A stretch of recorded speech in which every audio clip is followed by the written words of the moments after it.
ஓசோவின் பொன்மொழிகள். நீங்கள் ஓய்வு கொள்ள விரும்பினால் எதையும் அங்கீகரிக்கும் குணம் உள்ளவராக இருங்கள்.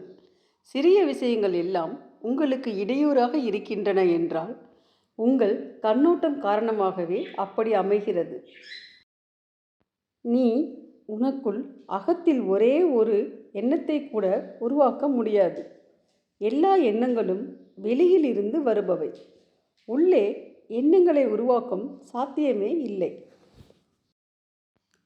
மனத்தின் தூய்மையானவர்களே இதயத்தில் இடம் பிடிப்பார்கள். ஏனெனில் முடிச்சுகள் இல்லாத நூல் மட்டுமே ஊசியில் நுழையும் தகுதி பெறுகிறது. அடுத்தவர் வாழ்விலிருந்து நல்ல செய்திகளை எடுத்துக்கொள்ளலாம். ஆனால் நல்ல செய்திகளை எடுத்துக்கொள்ளுதல் என்பது நகலெடுப்பதாக மாறிவிடக்கூடாது. எல்லோரும் நல்லவர்களாகவே பிறக்கிறார்கள்.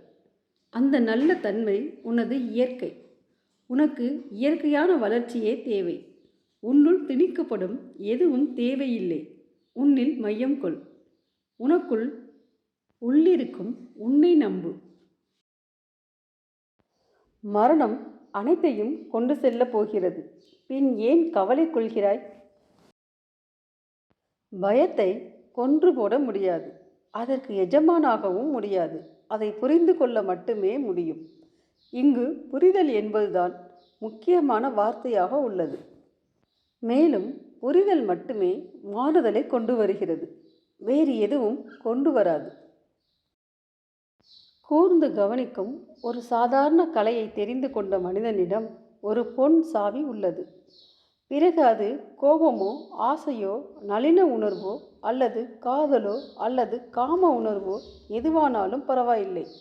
அது எந்த வகை வியாதியாக இருந்தாலும் இருக்கலாம். அது பரவாயில்லை. ஒரே மருந்து வேலை செய்யும். நன்கு கவனி. நீ அதிலிருந்து விடுதலை பெறுவாய்.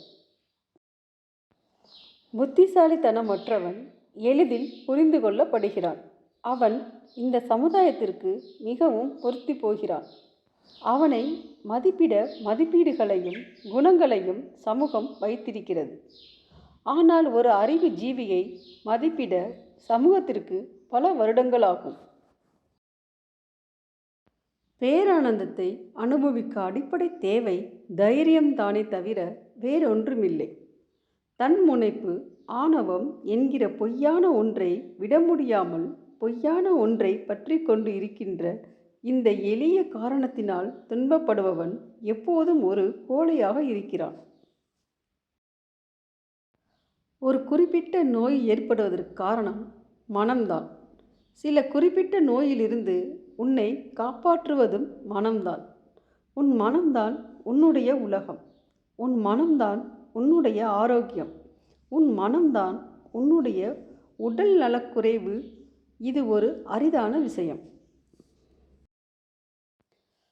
விசேஷமான மனிதனாய் இருப்பதை விட சகஜமான மனிதனாக இருப்பதுதான் முக்கியம்.